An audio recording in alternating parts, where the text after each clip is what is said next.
mampu mengangkat air-air yang di bawah kapasitas 2 liter itu.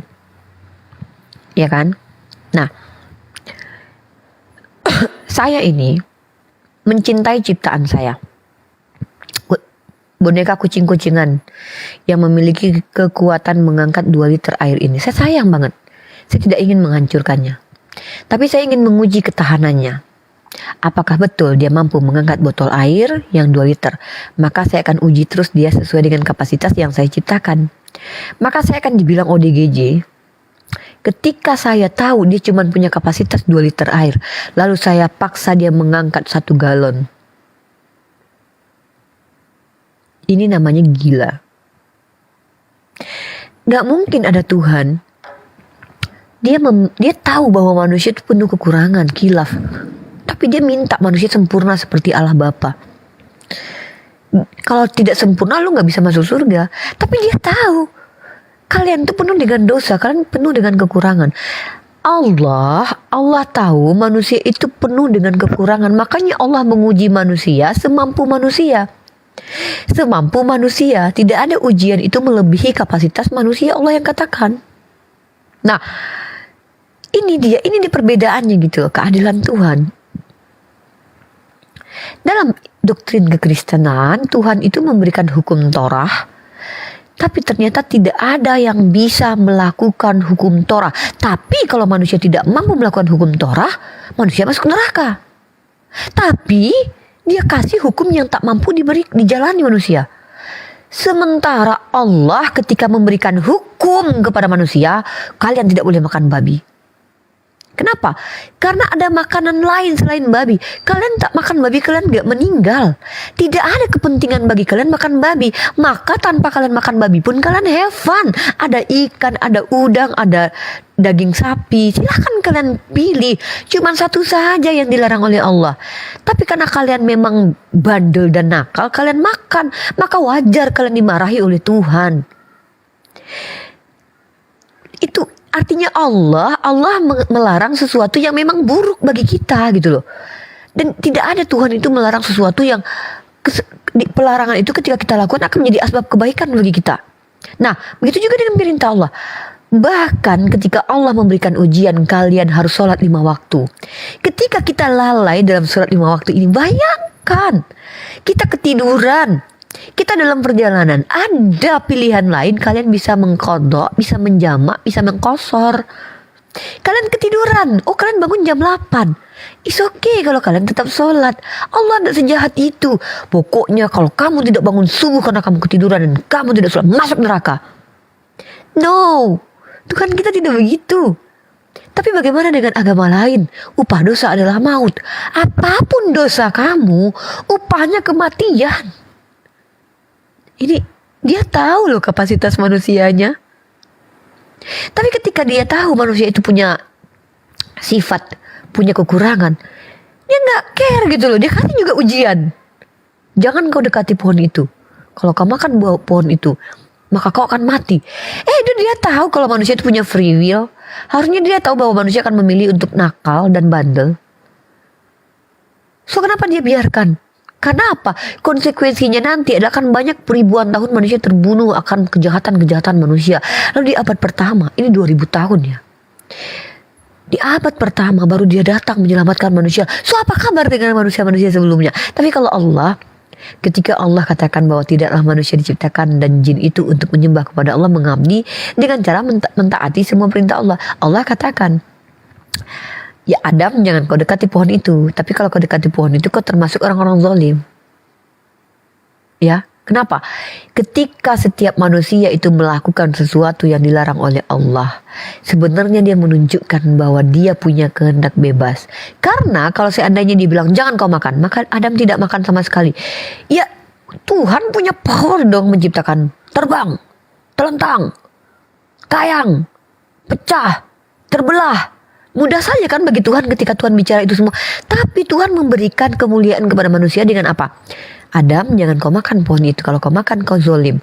Maka Adam memilih untuk lalai. Karena naturnya itu salah. Dia mudah berbuat salah. Manusia ini gampang berbuat salah. Memilih bisa untuk salah. Tapi kemudian apa yang ditunjukkan? Gini loh Adam. Karena aku yang menciptakan kamu Adam.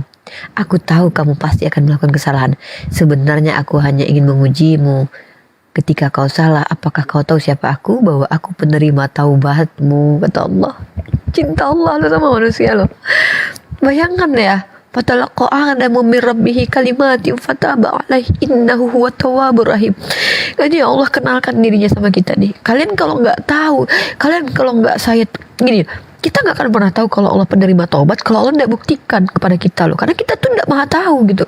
Jadi ketika Adam salah, Allah menerima. Allah ngajarin gini loh Adam, jangan bertobat kalau suatu saat kamu salah di dunia. Kata Allah, apa caranya? Istighfar, berdoa. Makanya Adam tidak diberikan dosa waris.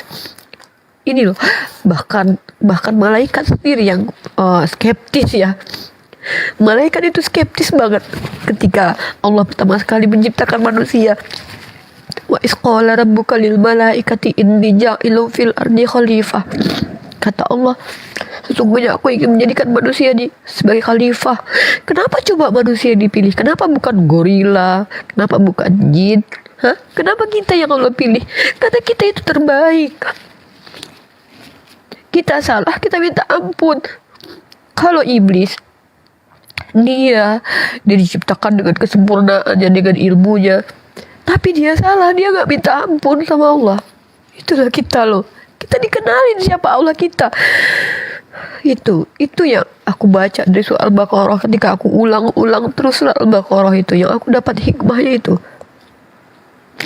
Aku kalau udah ingat ini tuh kayak fatalaqa Adamu bi rabbihi kalimatin fataba alaihi innahu huwat tawwabur rahim. Bayangkan kalau Tuhan kita adalah Tuhannya teman-teman Kristen. Bayangkan. Bayangkan ya. Dia yang menciptakan manusia dengan kekurangan.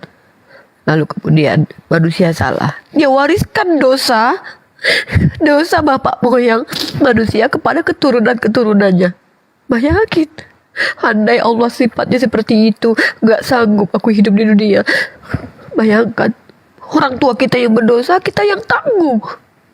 Kita gak tahu loh. Gak adil. Lalu kemudian dia datang ingin menebus dosa kita. Ada yang sudah meninggal, ya kan? Bagaimana dengan mereka yang sudah meninggal? Ini loh. Makanya bersyukurlah jadi Islam kalian. Tetaplah kalian di akidah Islam. Kalian gak akan bayangkan ketika kalian menyembah kepada Tuhan yang salah. Bagaimana mungkin Tuhan seperti itu? Kalian menghina Tuhan.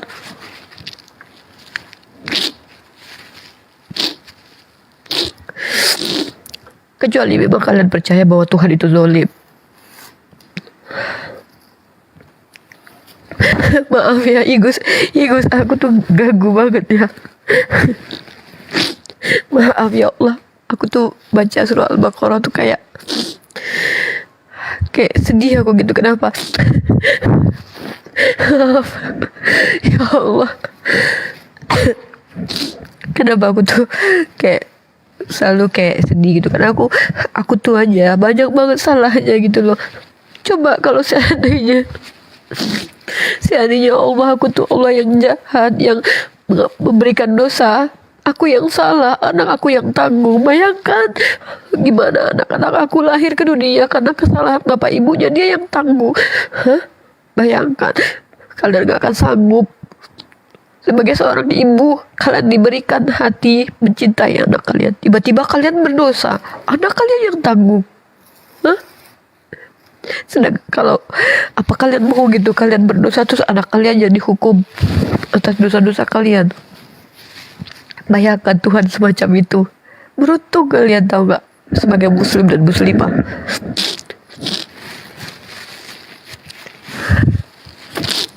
Ya,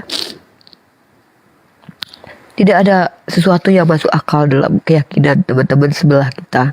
Apapun penjelasan mereka, apapun, coba penjelasan mereka ketika mereka kata Tuhan itu penuh kasih, makanya Tuhan turun ke dunia. Loh, kalau emang lu penuh kasih, kenapa lu dari awal udah hapus dosa kita aja gitu?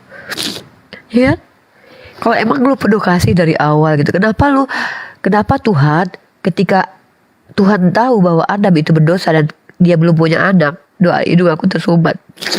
Kenapa nggak langsung dari awal aja diampuni dosanya Adam gitu? Hah? Kenapa gitu? Hah? Ya kan?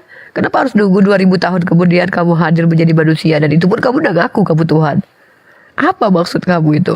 Kamu hanya mau memasukkan orang-orang yang suka-suka kamu gitu. Hah? Gitu ya. Bagaimana mungkin Tuhan mengajarkan untuk kasihi musuh, sementara dia tahu bahwa kita akan dijajah seperti Palestina sekarang ini. Dengan beraninya Tuhan mengatakan bahwa kasihilah musuh. Kasihilah musuh. Enak aja kasihi musuh. Bayangin ya, kalian dijajah bertahun-tahun. Terus kalian harus ya udah terima aja kenyataan. Gila nggak?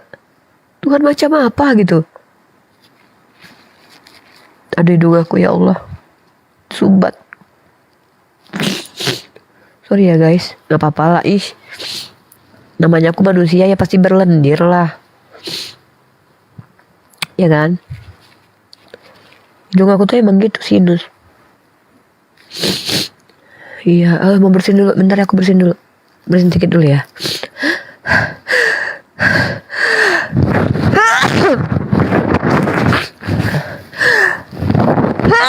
Alhamdulillah, bentar ya, aku tutup dulu ininya. Aduh ya ampun, nggak bisa di mute, nggak bisa di mute akunya. Oke, itu tadi tentang ini ya, logika tentang ini ya, tentang Tuhan yang ini ya, tentang Tuhan, keselamatan, penyelamatan Tuhan ya. Oke, yang lagi nih, yang satu lagi nih. Gimana caranya kalau Tuhan ini tadi Tuhan memberikan hukum yang terlalu berat, ya kan? Kemudian Tuhan melakukan penyelamatan dengan cara apa? Melakukan aksi-aksi yang tidak masuk akal gitu. Padahal dia sedang mengajarkan sesuatu yang harusnya kepada orang-orang berakal. Apalagi ya, dosa waris udah, keselamatan udah, apalagi ya. Dia sih itu sih yang paling doktrinnya teman-teman Kristen yang paling bertentangan dengan kita itu, yaitu iya, dosa waris sama juru selamat, keselamatan itu dengan cara mati itu. Iya, satu lagi. Tuhan tidak bisa menjelma menjadi manusia, tapi firman-Nya bisa menjadi manusia. Dia katakan bahwa Tuhan itu maha kuasa dan dia bisa melakukan apapun. Apa yang dia lakukan? Dia bisa merubah firman-Nya menjadi manusia. Tapi dia tidak bisa merubah dirinya jadi manusia. Makanya orang oneness itu percaya bahwa yang menjadi manusia itu adalah Tuhan itu sendiri. Nah, ketika dia jadi manusia, dia melakukan hal-hal yang unik. Dia kepada ibunya, membiarkan ibunya khawatir selama kurang lebih 3 hari dia menghilang. Dia tahu kan sebagai seorang anak dan juga adalah Tuhan bahwa ketika dia lakukan itu, ibunya pasti bersedih. Kalian kebayang gak sih anak kalian hilang 1 hari aja gimana rasanya? Kekhawatiran kalian. Ini anak kalian ya main nih ke rumah temannya 1 hari gak pulang. Gimana kalian sebagai seorang ibu? Maria, Bunda Maria itu 3 hari kehilangan anaknya. Bayangin kalian. Oke, sebentar tuh.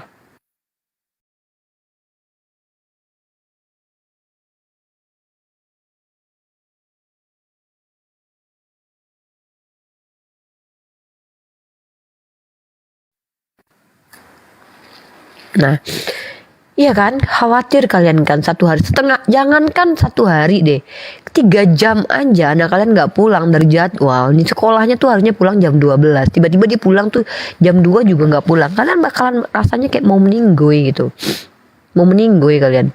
Nah, tiba-tiba ada seorang anak yang adalah Tuhan hilang 3 hari 3 malam. Mamahnya capek nyariin, ketika ketemu gak minta maaf, gak minta maaf sama ibunya, dan dia adalah Tuhan, dan dia mengajarkan untuk kasihilah orang tuamu. Itu dilakukan Yesus ketika Yesus hilang umur 12 tahun. Dia sedang bercakap-cakap dengan ahli ilmu orang-orang beragama. Dia hilang, bayangin, dan dia gak minta maaf. Siapa, malah dia terkesan agak sedikit kesel gitu dengan jawaban Ya kenapa mencari aku gitu? Gini gue ini sebagai emak ya. Ini anak gue ya. Anak udah capek kita nyari 3 hari 3 malam jalan kaki. Karena nggak ada mobil waktu itu, nggak ada onta, juga nggak ada keledai, nggak ada skateboard juga kali. Apalagi nggak ada juga itu apa namanya skuter ya kan. Kalau ada skuter masih mending enak nyari jalan-jalan ya kan. Bisa nginep hotel mana dulu capek nyari di mana gitu. Iya kan? Tapi nyari udah pakai kaki, jalan kaki. Nggak tahu dia pakai keledai atau apa. Nggak ngerti juga sih aku. 3 hari kemudian bertemu, bukannya malah minta maaf sama mamanya. Bayangin, bagaimana mungkin kemudian kita sebagai manusia mengatakan bahwa dia adalah Tuhan. Lalu kita percaya, jangankan Tuhan, Nabi Isa alaihissalam bertentangan kisahnya dengan ini. Nabi Isa bayi saja harusnya belum bisa bicara, dijadikan oleh Allah bisa bicara membela ibunya supaya tidak disakiti oleh Bani Israel yang menuduh dia berzina. Tapi ini Tuhan dalam perspektif Kristen umur 12 tahun. Jangankan membela ibunya, 3 hari 3 malam ibunya nyariin dia. I don't care, kata dia. Dia gak datang. Apa sih salahnya dia ngutus burung kayak, dia kan Tuhan. Ngutus kecoa kayak atau ngutus apapun. Dia gak make sense gitu loh. Ibunya atau dia bisa kan bertelepati, berfirman lagi. Tapi gak dilakuin. Apa coba? Ditunjukin kepada mamahnya. Bayangkan. Ini ngeri banget. Ini ngeri banget serius. Ini pertanyaan yang harus dijawab sama teman-teman Kristen. Ya, kenapa teman-teman Kristen itu menuhankan manusia yang mengajarkan mengasihi orang tua, tapi justru membuat khawatir orang tua dengan menghilang selama 3 hari 3 malam. Ketika ditemukan, bukannya malah lagi minta maaf sama mamahnya sebagai bentuk ke akhlak yang paripurna, malah bertanya ngapain aku dicari gitu. Duh, kebayang gak sih psikisnya perempuan atau psikisnya seorang ibu gitu ya. Anak ini baru umur 12 tahun nih ya kan, masih kecil banget ya kan, kelas oke lah kalau mungkin SMP gitu, remaja gitu kan. Ngilang 3 hari 3 malam. Ini emaknya udah nyari di mana-mana nih. Ya Allah anak, ketemu juga anak.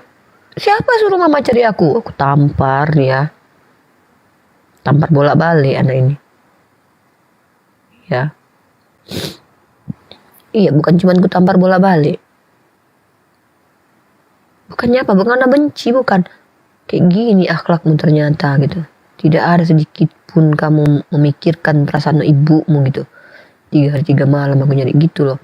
Ya aku baca ayat itu kayak aku buka. Tadi kan kalau baca Al-Quran aku nangis gitu. Kalau baca ini ayat tuh kayak gimana gitu. Ya ampun, ini bener gak sih gitu kan. Tapi itulah kan. Kita tidak masalah dengan keimanan mereka. Hanya saja ketika kita ditawarkan sama teman-teman kita Kristen bahwa ini loh Tuhan ya sesungguhnya.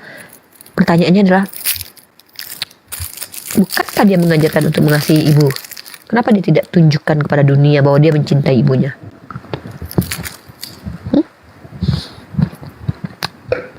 Oke. Untuk iklannya jeda, saya akan makan coklat sampai habis untuk kalian merenung dulu ya.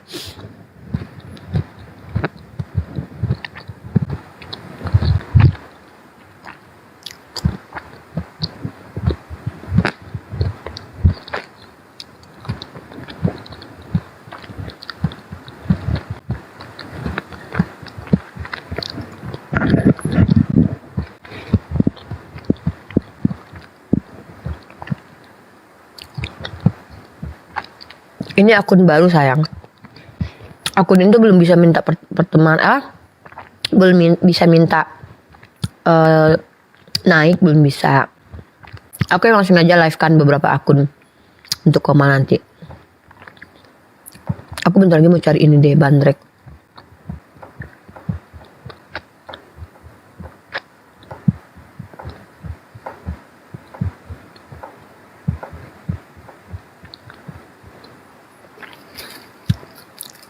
Gak bakalan gemuk loh orang kayak aku mah.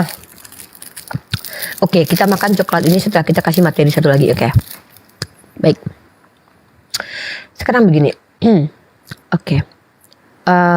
Yesus Christ adalah orang yang seharusnya penuh dengan kasih. Dia mengajarkan untuk mengasihi musuh kan? Iya kan? Tapi coba kalian lihat di dalam Bible-nya teman-teman Kristen. Kalau saudaramu marah kepadamu, maka harus dibawa ke mahkamah agama. Barang siapa yang mengatakan seseorang jahil, itu akan masuk neraka. Ini aku bingung di sini. Yesus mengajarkan manusia untuk mengasihi musuh. Ini orang yang mau menjolimi kita nih, kita harus kasihi nih. Tapi giliran saudara sendiri itu dibawa ke mahkamah agama. Giliran saudara sendiri itu dihukum masuk neraka kalau berkata jahil. Ini beda banget dengan Islam, tau gak? Dalam Islam itu musuh harus dilawan. Berlemah lembutlah kepada saudara sendiri. Itu Islam ajarkan begitulah. Karena ajaran Yesus tidak relevan. Yes, aku kan tunjukin dalilnya. Nih handphone aku lagi mati satu lagi ya. Aku lagi nunggu Lia nih, Lia datang sini bawa power bank. Yesus mengajarkan kasihi musuh, tapi kepada saudara itu harus keras. Bayangin. Bahkan dalam kitabnya teman-teman kita lagi, Paulus mengajarkan untuk apa? Ketika ada orang salah, tegur di hadapan orang gitu. Bayangin. Kalau musuh, jadi aku tuh gak habis pikir gitu ya. Kalau kita umat Islam disuruh kasih musuh gitu, ini penjajah kita kasih, kita dolim sama diri sendiri nih. Iya gak? Tapi kalau saudara sendiri, kita musuhi baru salah. Itu kayak terbalik aja gitu. Dan secara nalar gak ada tuh orang yang benar-benar akan memusuhi saudaranya sendiri gitu. Bayangin. Dan secara nalar sulit sekali dan gak akan mudah mengasihi musuh. Jadi Tuhan kayak memaksa manusia ngelakuin sesuatu yang bukan natur dia gitu. Ya kan? Jadi makanya dia perintahkan manusia seperti dia gitu. Seperti Tuhan, sempurna seperti Tuhan. Mungkin gak sih? Mungkin gak sih gitu ya? Gak mungkin. Gitu. Nah. Oke. Iya. Satu lagi nih logikanya. Kenapa kita tidak menjadi Kristen seharusnya? Kenapa kita umat Islam bersyukur dengan agama Islam? Tuhannya umat Islam itu adalah Tuhan yang konsisten dari awal, tidak pernah berbentuk, berwujud selagi masih ada di dunia. Kenapa? Tuhan itu adil kepada seluruh manusia yang memiliki cacat matanya yang minus, matanya yang plus, itu sama-sama belum bisa melihat Tuhan. Kalau ada Tuhan hadir di abad pertama, dia nggak adil. Enak banget orang di abad pertama bisa nyolek-nyolek dia, bisa toel-toel dia, bisa saliman sama Tuhan, bisa pelukan sama Tuhan. Lah terus apa kabar dengan orang yang sebelumnya dan setelahnya? Kita ini sama-sama aja ciptaan coy. Kok Tuhan berani banget Tuhan tuh cuma maunya datang doang di abad pertama, sekeliling-kelilingnya orang Romawi gitu. Lah emang kalau emang benar-benar dia Tuhan ya, pasti dong orang di abad tahun 2001 pengen ketemu Tuhan. Orang-orang di 2002 pengen ketemu Tuhan. Orang di tahun 2003 pengen ketemu Tuhan. Gak adil dong dia. Nah, satu lagi. Yang menariknya, yang palingnya tidak adil adalah ketika dia lagi jadi laki-laki. Seolah laki-laki itu makhluk superior di bumi ini. Lah terus kenapa perempuan gak boleh jadi Tuhan apa? Hadir dong di tahun berapa gitu jadi cewek juga. Kan enak kitanya, jadi kita diakui sebagai manusia juga berharga gitu loh. Iya dong, orang yang ngelahirin Tuhan perempuan. Coba kalian pikirin. Saya aku tanya sama kalian deh. Nih secara logika aja nih, seorang anak laki-laki nih dilahirkan sama perempuan, tinggi mana derajatnya? Anaknya atau mamanya? Aku tanya. Apa? Anaknya? Siapa yang ngajarin kalian begitu? Siapa yang ngajarin kalian ketika aku tanya, mana lebih tinggi derajat emak daripada anaknya? Kalian bilang anaknya. Apa? Denger ya. Walaupun mamanya tukang ubi, tukang pacul, anaknya direktur sekalian, gak akan pernah itu derajat anak lebih tinggi dari mamanya. Emang bisa itu anak ganti air susu yang diminum berhari-hari gitu? Dasar kalian ini. Masa kalian bilang anaknya? Tidak akan pernah. Anaknya sekalipun punya perusahaan, punya bumi ini pun sekalian, lebih tinggi derajatnya daripada mamahnya. Berani-beraninya. Ini nih, siapa yang jawab tadi tuh? Yang dalam hati bilang, aku bisa loh mendengarkan firman kalian dalam hati loh. Siapa yang bilang bahwa ketika seorang anak dilahirkan ke dunia terus punya jabatan, entah sebagai Tuhan, sebagai apa, lalu tiba-tiba lebih tinggi derajatnya daripada mamahnya? Kalian belum ngerasain punya anak sih. Siapa yang ngomong? Catat itu. Catat namanya, aduin nama mamanya, cepet. Biar dipukul sama mamanya pakai sapu.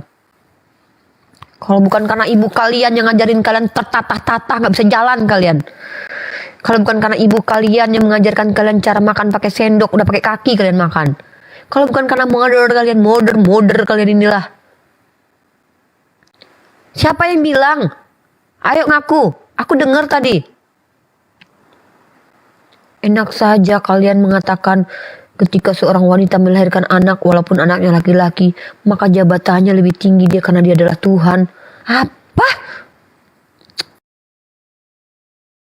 Apa?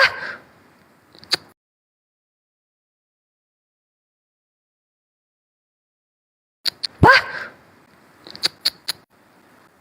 Gila kalian ya. Bayangkan loh ibunya mengandung. Kan nggak tahu lagunya. 9 bulan ibu mengandung dan melahirkan kita ke dunia. Siang dan malam ibu menyusui. Tahu kan kalian lagunya itu? Tiada mengenal lelah dan letih, kasih sayangnya, cinta kasihnya sepanjang masa. Kasih sayangnya, cinta kasihnya tak terbalas emas permata. Surga di telapak kaki ibu, itulah hadis Nabi Muhammad. Bukan, nggak ada kayak gini ya. Surga di telapak kaki ibu, itulah kata-kata dalam Bible. Nggak ada gitu ya, nggak ada ya lagi. Surga di telapak kaki ibu, itulah hadis Nabi Muhammad. Siapa tuh yang disebut? Siapa yang disebut? Siapa yang ngajarin kalau surga di bawah telapak kaki ibu? Hah? Siapa yang ngajarin?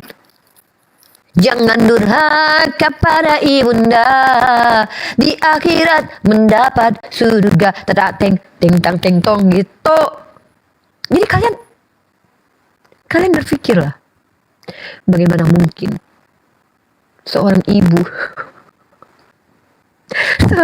kemudian di bawah anaknya setelah anaknya lahir ke dunia, tiba-tiba 3 hari 3 malam dia hilang. Yesus umur 12 hari aja udah bikin ibunya sedih, coy.